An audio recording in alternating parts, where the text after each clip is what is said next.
Welcome to the IB podcast. Today, we have a very special guest with us, our very own IB psychology teacher, Miss Ward. Let's go. Well, hello, Miss Ward. How are you? Hello, how are you? Doing good, doing good. As of today, it's May 8th, 2026, and we just finished our 8-push test. I think we'll take 1 minute to talk about it. Any opinions on that? That was easy. Easier than I thought it was. I think Easier than we thought it was. I think it was definitely fun. I feel pretty confident about it. I think MCQ I got down, LEQ I got down, so I feel pretty confident that I'll be able to get a passing grade. Yeah, and a lot of our juniors already went home, but we're here to keep working on our project, our beautiful podcast. So, Miss Ward, how have you been? How do you feel with? We'll start with one question that goes along with what we're doing right now, the seniors are doing right now. How are the seniors with their IB test?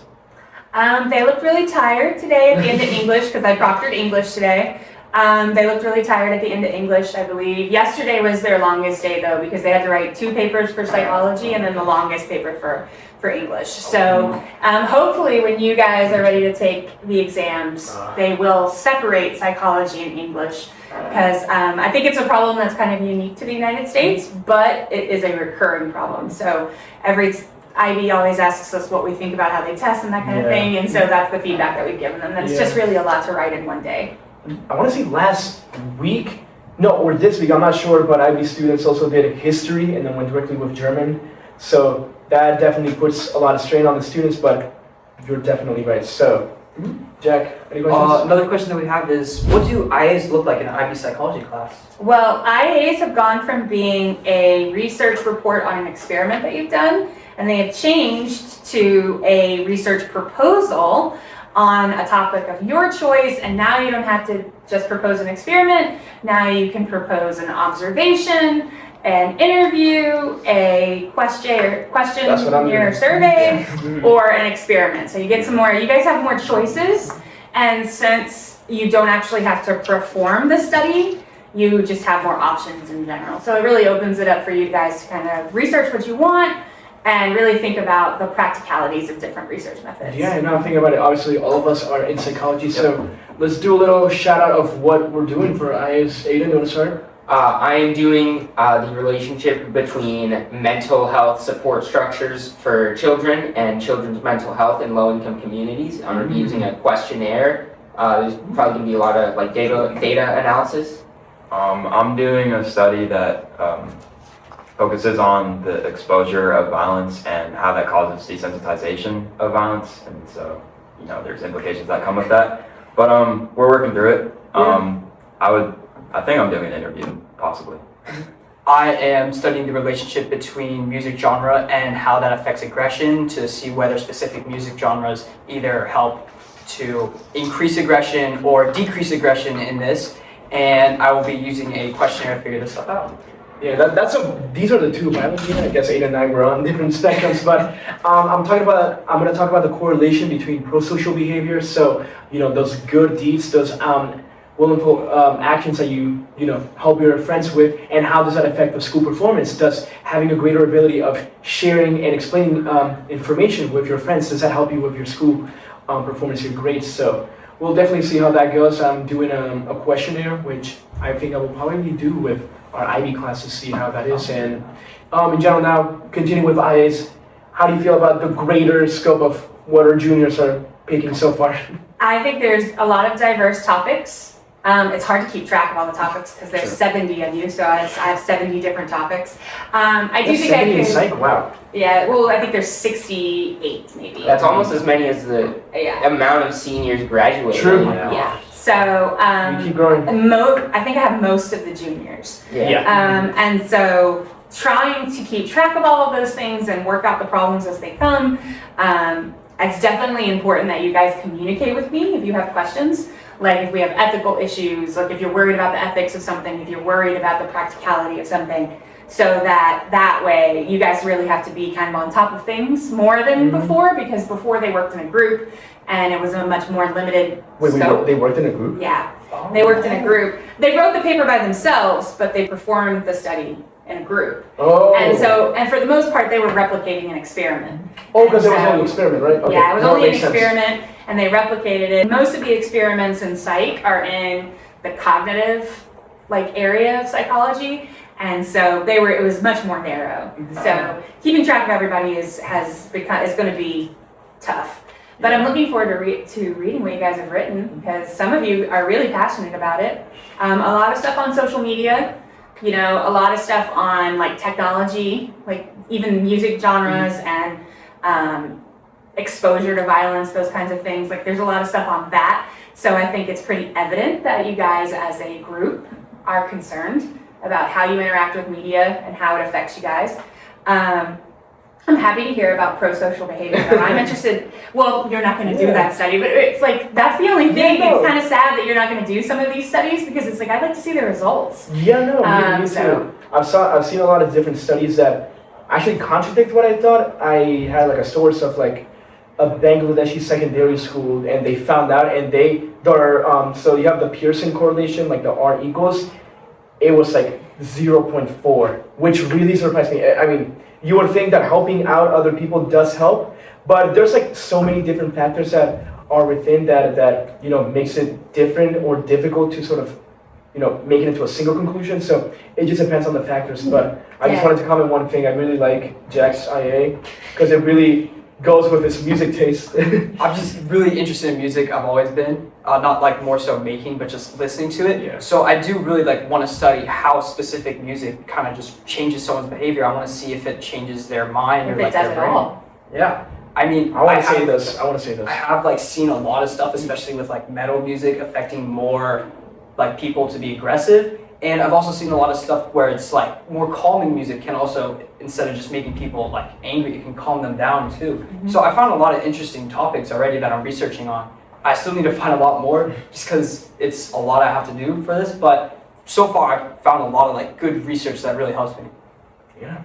Okay, so I think moving away from IAs, there's different types of papers that come with each core class. So can you explain the differences between paper 1, paper 2, and then what's the key differences within SL and HL? We can start there, because the difference between SL and HL are not very great anymore. They really have never been super different, but it's really just 3 big topics: technology, motivation. I can't remember the other one off the top of my head, but these topics are only for HL students, and so they just kind of get tagged on to the different contexts, because that's how we're doing classes. We're learning the context, and then I integrate biology, cognitive, and sociocultural inside the context, and then the HL topics just kind of get added on in there as we go.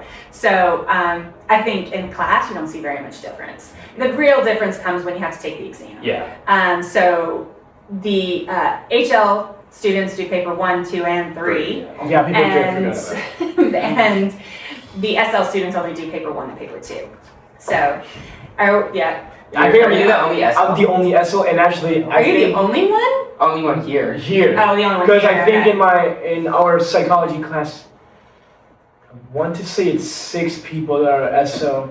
I just had to choose SL because I already had HO history and HO bio, and honestly, HO English is mandatory here. Yeah. So I don't know. There's not really a lot of SL students, but if No. there is, we get to have a smaller load.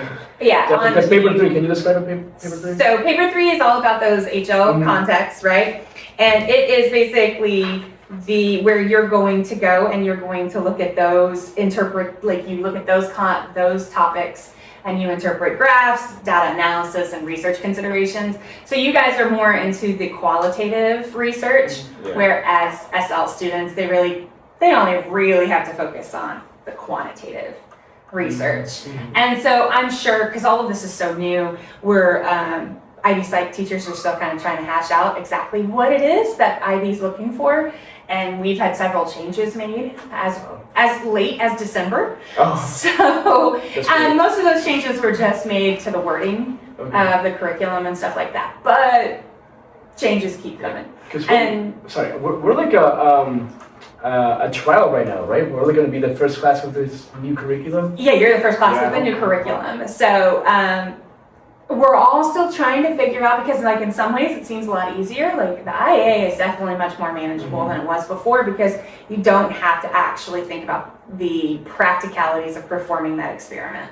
And you don't have to do all the statistical analysis that was required in the old IA. You have to kind of talk about how you would do it, if you actually did perform it, but it's not as intense and you don't actually have real data. So us IB teachers, we kind of go back and forth, like, is this going to make it easier or harder? Because is it easier just to deal with what you have, or is it harder to, we're still trying to figure it out. So you guys are kind of like the canaries in the coal mine. I'm gonna have to research about that. I don't know. I want to say it's easier right now, right? That definitely is. I remember Sounds easy. back in like freshman and sophomore year, having those juniors and seniors like come into my research class Yeah. and like pick students out and say like, oh, if you're not doing anything on this date, would you like to be a part of the experiment? I was probably a part of like two or three of them. Yeah, So it was I- really interesting being a part of those. I'm like in communications with a senior right now, and he was telling me how like deep in the trenches the juniors and seniors were with IAs. So I definitely think part of what will help us is that we don't have to do as much of our own like physical manpower work. Yeah. Like we don't need to conduct our own study. We can do research, and like you said, we predict the results. Yeah, you right? kind of tell me what you think you're going to get and what that would look like, what the data would look like if that's what you got, and that kind of thing. Because you're going to look at your hypothesis, your research hypothesis, and your null hypothesis. And like for that, there's not even a requirement for that anymore in the IA. It's like you tell me what your research question is. So we just have to see like how it all flushes out at the end. And then, their IB will give you guys some grace because you're the first ones, and they have to They work out better. how they're going to grade. Yeah. So I think after you guys take the exam next year, we'll have really good feedback over the summer from IB about how all this is going and how it's all going to look. But it's really become very, very focused on your guys' ability to analyze research. And so I think it makes it more creative. Like you just get to it have does, it opens up. so many. You couldn't be able to do this like IA topic unless you have like a car and you can drive and you want to go through all of that, right? Yeah, So- most of us wouldn't be able to. I don't think any of us would really be able to do ours on like a real scale if we didn't have like the Yeah, able you would have to either way predict. use our imagination a Yeah. little.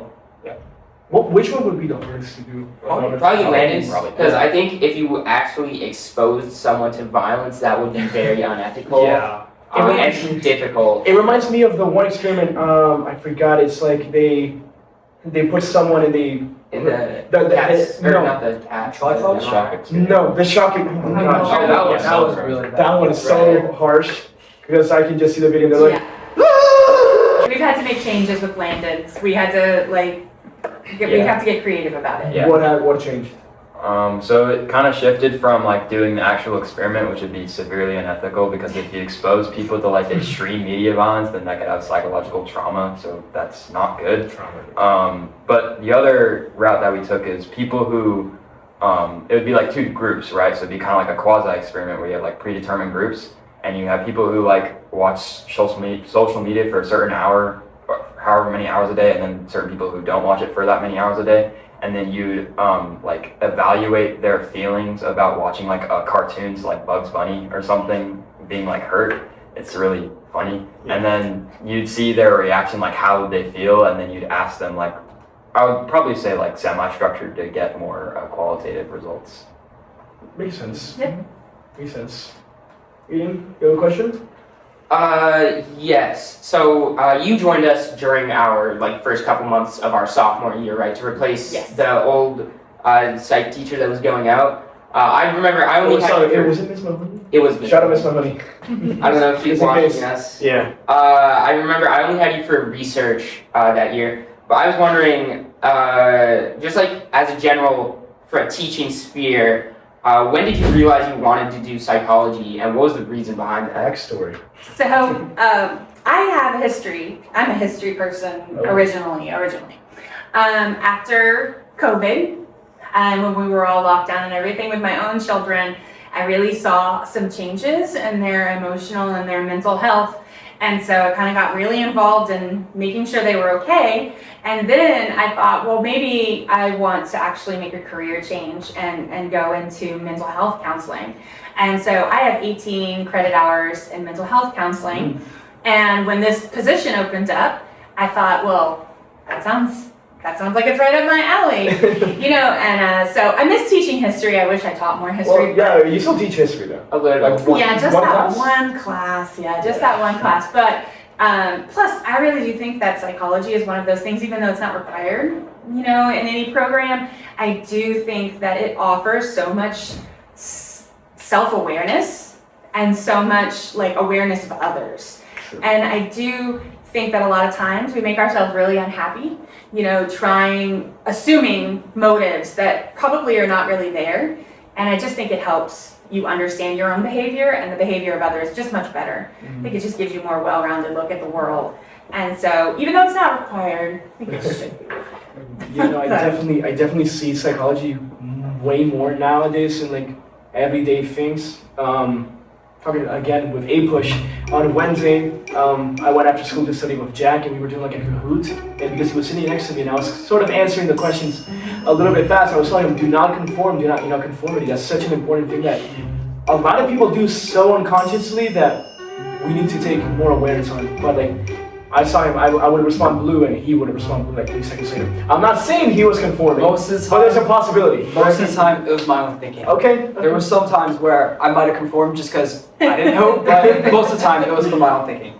Yeah, I definitely see it. I definitely see so many things now.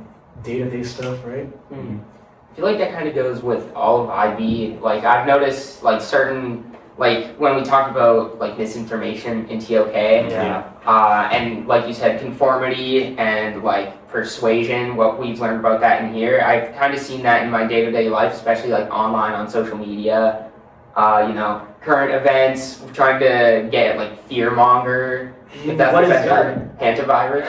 Oh, Fear mongering is like trying to like manipulate people's fear about a subject, and I think like certain current events are very relevant with that. yeah. I hope antivirus is not coming. Yeah. It can stay over there we're good. in Europe.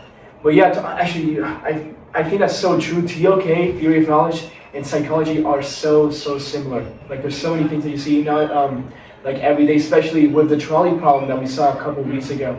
That definitely correlates with like, I don't know what term you would connect it to in psychology actually. The trolley problem. I mean, ethics. Yeah. Ethics actually. That's the big thing about Yeah. ethics. Do you see a connection between TOK and psychology? Oh yeah, well, I mean, what theory of knowledge is like how you know the things that you know, That's right? word for word. And so this class is why you behave the way that you behave. So I mean, they kind of walk hand in hand pretty closely together. And I do think too, like when you start to, kind of research or explore how do we know the things that we know, it leads to, well, why do we do the things that we do? Mm-hmm. And politics and advertising and businesses use psychology so much. And I think that if you're aware of it, you are less easily manipulated. You are less easily persuaded. You become more of a critical thinker. And I do think that the IB program itself is really good for that. It makes you guys into critical thinkers. Yeah. And I think that is so important. Yeah, we're just talking about IB now. Next question. Have you ever taught outside of like an IB class? Yes. What would you say is like the big difference between teaching, traditional and IB? I know it's been like a short range in IB, Intrinsic but motivation is the Intrinsic big motivation. difference. Yeah. You want to define that? Yeah, so I think you guys, IB students, are intrinsically motivated to work at this level. You choose to be here, and I think there's power in when you choose to do something. And I've taught IB, AP, ACE, traditional, and honors and regular level. I've taught it all. Yeah. And that really is the difference at the end of the day. Is like how motivated you are. I mean, now obviously your reading ability is important. But I think if you even that all out, everybody can read on the same level, it comes down to motivation. Yeah. And I think you guys are motivated to do this work. You can watch it, sometimes it starts to die off because I think this program is grinds you down, but that's the big difference between all of the levels. And I just think it's powerful that you guys choose to be here. And a lot of people who especially are in traditional, would choose to be someplace else. Yeah. So. Hey, the only way you can go down from being down is to go up. So we'll definitely get out of this. Well, it will get harder, but I will say late April and beginning of May. It's been 8 days, but it's been hard. Definitely hard. And I love how you explained that. Yeah, I love how you explained that of IB. I think that's one of the main reasons I wanted to join. Every single person here almost every single person has the same objective. We're just trying to get our diploma, get a better education, and make sure we are with, would you say mind-like people? Like-minded. Do you have a community? There definitely is. Yeah. I feel like, especially this past month, a lot of stuff has just ramped up. I mean, we have an IA for almost every single class. I think the only classes we really haven't started doing that is Chem. Yeah. I think we start that next let's year. say History we haven't started on. we started done. we're almost done with our TOKIA, which is we get a prompt and then we choose 3 objects to connect with. Then at least our bio, we have started ours for halfway with it. We just started Psych A, we're 1/4 with it, and then I think that's all for now, right? Well, and you guys started Chem, right? We have not started. Not started. That's Math or math. We have not started. We're starting. we're just the very beginning of it, just really finding a topic. Yeah, right now. drafting That's is what all we're right. doing. Analysis and applications hasn't Yeah. started theirs yet. Yeah. Ours- Middle math. Middle Little bit better math. It gets really hard to get seniors to do all this work Yeah. in the second semester of their senior year. So it used to be that just psychology and biology started at this time of the year. But I think when we would have meetings about who hasn't gotten an IA from someone, and me and Ms. TK would be like, I have all of ours. Yeah. They're like, how did you do this? Well, we started early. Yeah, again. No, it definitely helps. The anonymous senior, he was telling me how one of his IAs he did in 2 days, and What? the other he did in 2 hours. Okay. Yeah, That's do not crazy. do that. Yeah. Don't No, do that. we do not condone and we're not promoting these actions. Yeah, I think Just the one of the changes perspectives. in the program of the past 2 years definitely seem to have helped spread out the workload and lifted up the students better. Even if we're gonna be the 4th graduating class, we're still they're still doing trials with us. Definitely, I want to say the freshmen right now are definitely gonna have a good foundation with IB, but us, since we were the 4th class to be here, we're still learning. Teachers are still learning, so We're still learning. it's still interesting to see how Alonzo and IB program will continue. But you know what? Let's get to an interesting question, Brandon. I think you had one, right? So so we learn a lot about ethics in IB psychology. So big question for you: do you think that the IB program is ethical for students? Bomb drop. Mic drop. I think the program itself, if you take away all the other factors and you just take away what IB requires and what it asks of the kids, I think yes. I think you get so much value out of the things that you guys are required to do. All of the community service that you guys have to do, all of the creativity pieces of it. I think that really goes towards making you guys a really well-rounded person. So I think that is very valuable. I think and I'm guessing you're talking about psychological damage. I think where that psychological damage really comes in is when you start to feel the pressure from the outside forces. It's very hard to, and this is what's going to happen next year. I know you guys haven't, but this is what happens to the seniors. No. It's very hard to watch all the other seniors kind of ramp down in their last semester, if not at least the very last 9 weeks, when you have to ramp it all the way up and take those exams. Yeah. And I think that's difficult. I also do think that this program, because of the prestige that it has, I think it's very appealing to parents.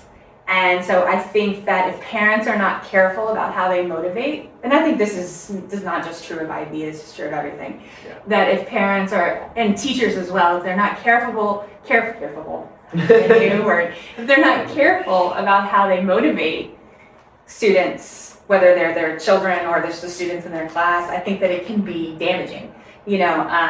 I think that threats are not ever good. You always want to sell the positive parts of it. And as a parent myself, I'm guilty of just being like, just do the work. So I do think that if it becomes a source of conflict within your personal life, I do think it can be psychologically damaging. But as a program itself, inherently, no. But can it lead to problems? Yes.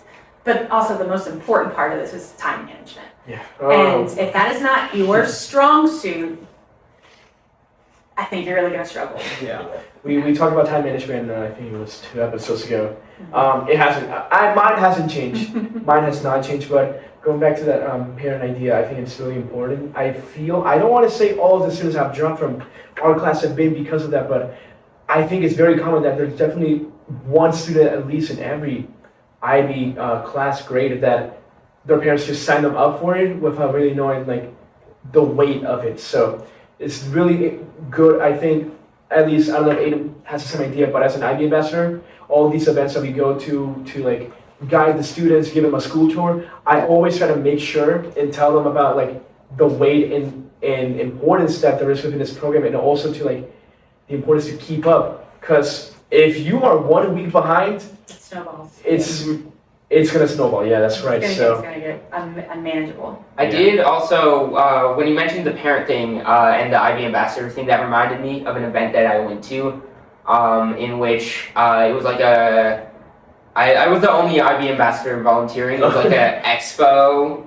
just in the cafeteria here, and there were parents asking about like how will their student fare in IB. There was like questions about like bullying and the sense of community that we have. So I do think that the parents play an important role in like motivation and like the psychological impact that IB has on the student.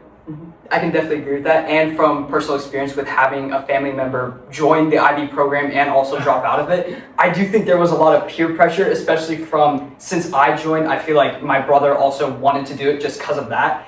And it's like you said, he got behind on some work, it all snowballed, and then really, if you just let it keep building up, you can't really keep up with that. And I really think he's just a really smart person. He can definitely do it, but again, time management, that's the only thing, that's what got him. shout out Bradley Hurley. Shout out Bradley. I'm sorry. How long was he in for? Half a year? one semester. One semester. One semester. Yes. Well, that's good that he saw it that early on though Yeah. too. And I do think that sometimes what will happen is like people will get so overwhelmed. You have so many things. And middle school does you no favors because I think it's like less than nothing in middle school. And so you're immediately faced with all of these things. And if you have really spent your middle school just kind of coasting because you're smart, this I could see where it would be paralyzing. And that is often what happens. Like if you don't know where to start, you do nothing. And so I think parents, and I'll say this from a parenting perspective, because my youngest child I think is probably going to do IB. I think he's an IB kid, and but you also have to remember that just because your kid is smart doesn't mean they know how to prioritize tasks, organize themselves, or really just that kind of day-to-day. I am sure that all 4 of you have some sort of method that you use to keep track of what you're doing, to make sure that it gets done. And here's a question for you all. Is that method of organization, is that something that you were forced to do, taught to do, that you chose? Like, where are you with that? I think for me it came naturally. I have like I've got everything, all my A day, B day stuff in like separate sections. So I put my B day stuff on B days, A day stuff on A days. And then I also use the Canvas to-do list. Of course, right now that's a little limited. Oh yeah, I Current know. events. Still down. I don't know. Let's check very quickly. They updated the to-do list and made it worse. So I've like adapted to that. So now I keep track like more of every class independently. Canvas is back. Canvas is back. Unfortunately. Well, Yeah. we were all kind of like, our grade books are there. So. Yeah.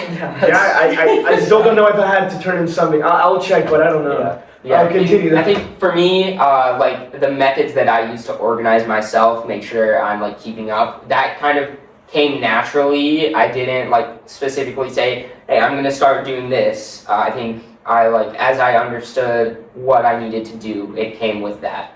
I'll just say Apple Calendar. That's my method. Definitely, I've had a lot of different methods throughout the years, but definitely Apple Calendar has been my best friend nowadays. Especially because you don't need to. The important thing with the difference between the canvas to-do list is you have to focus also on the long-term things. You can't only look at what's due on Friday and then Saturday. You have to look at what's due on May, what's due in June, just in case, because it's a long process, you know? That came with an update, and then I think that made it worse, actually. It becomes overwhelming. So It only shows you your assignments for the rest of the week. Like, I don't have anything due right now, but if I checked, it would only say, like, what is due up until Sunday. Yeah. So that's really not helpful, like you said, for long-term assignments. You always have something due in IB. Yeah. Except if it's like the last day of, no, not even the last day of IB actually. No, we have No. me Always. and Jack have the A-Push EOC Oh, on yeah. Monday. Yeah. On Monday. We saw the APUSH EOC, the bio data collection, the TOK methodology, the psych methodology, the TOK final draft, the HO essay For draft, English, also finishing Process. English poetry poetry presentations. I Never a dull think day. math is the only one that saved itself. Thank you, math. Yeah. I can tell you though, like when you guys get to college, you're gonna be like, this is a piece of cake. No, it will Uh, be. It will be. That's what Okay. most exciting. I'm gonna wake up at 9. Just Adding on to like what Jack said about siblings, I had a sister who was in the first graduating class of IB, and then she, like Miss Ward said about middle school, if you're smart, you can coast on through it. That's what she's doing with college. She learned everything that she needed to from IB, and now she's able to like get by without the same like pressures that other people her age are having. It probably feels like coasting because it's so much easier than this. Yeah. It is. I am taking 0 classes in the morning. I'm waking up at 10. I'm gonna take a chill routine, and I'm gonna be having college. But one more question that Jack had just told me about. Yeah. So, in your personal opinion, what is IB for you? And if you were a student going back, would you ever take this program?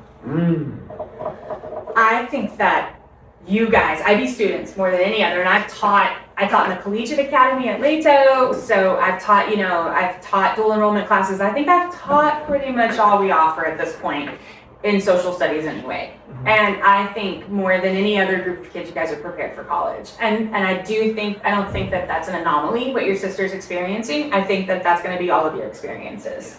And so that is definitely a positive. College will not compare in any way to this. You'll feel like, yeah, this is simple, it's a piece of cake. Would I do this? I don't know. Okay. That's better than what Mr. Harney said. Oh, he said absolutely no? He was like, Yeah.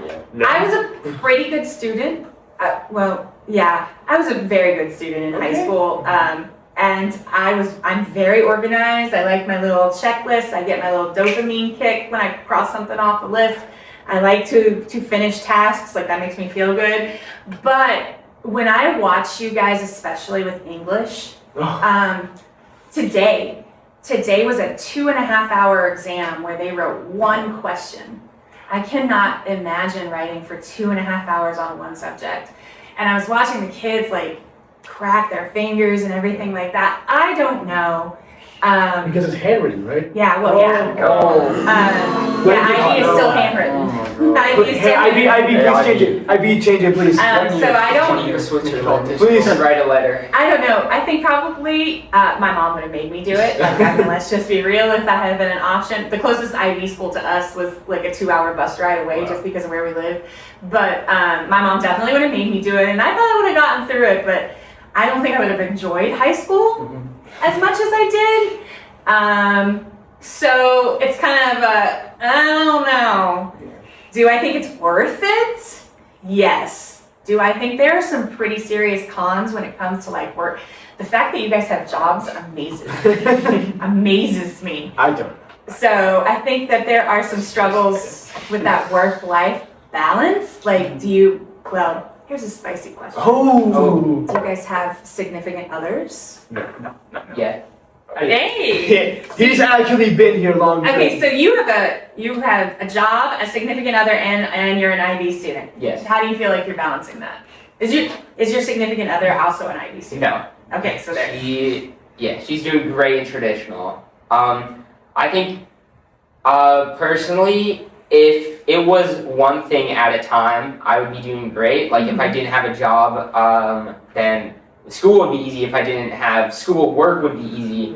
I think, in a way, I see each of those things. I see school as an escape from work, and I see work as an escape from school. I like that. I get to see my significant other at least once a week, so that's nice. I think it's important to have a balance, not only time-wise, but also variety-wise, what I'm doing. I like getting paid at work. That's a pretty big motivator. That is not here for school. School, I get grades. I think I am doing pretty well. I think I'll be able to continue through senior year with a job. After that, I'm not sure. College might be a little different, but I think for now, I'm doing pretty You good. feel like you're on vacation. CEO of Starbucks. But something that I just thought about, and it's another spicy thing, is IB to IB relationships. And I just thought about it, and it's surprising to me from what I've seen in observations. I don't know if you guys agree, but most of IB relationships, if they were to break up, it's not because of IB. Surprisingly, it's not because of the amount of work we have. Well, you guys spend a ton of time with each other, so. Yeah. But I don't know if you guys have seen it, but I don't think it is. Is there? I think your class more than the seniors and more than the freshmen. I don't know about the sophomores. I don't teach sophomores, but you guys have more IB junior relationships with each other than the other groups. And it's so funny because all of us teachers, we all teach the same kids, right? We all know you all, and we teach you across multiple years. So there really is a community. We really do know you. And so it's just interesting, like when you guys are dating each other or when you break up and we know about it. And it's like, oh no, how's that? And it's gotta be so stressful because I can't imagine having to sit next to my ex in class for the next 3 years, possibly. Like, so it's very interesting. I actually have a story from my sister related to that, just for laughs. Her and her ex-boyfriend through high school, they broke up over the summer, and on open house, she went to all of her teachers telling them about it so that they don't sit them next to each other. That's valid. Honestly, It's okay though, because this connects to the IB psych concept of human relationships. Yes, it does. relationships. That's why we're talking about it. Yeah. It was a lot of fun when we were teaching human relationships too. What A is lot of fun for me. what anyway. has been our favorite psych unit? That's a good I think question. memory for me. Memory's nice. I really like culture and learning about. Yeah. I think cults. That was like my Yeah, favorite cults. thing. That was spicy. Manipulation. Yeah. Yeah, I think that's one of the most fun one. And the most interesting cult to think about was Georgetown. In Brazil? No, in Guyana, the guy with the Kool-Aid. Oh, Oh gosh. Well, Jamestown. Jamestown, yeah. Jamestown. Search that up, and it's crazy how he was able to somehow convince I want to say it was 800 people. There's a lot of interesting things in psych to learn about.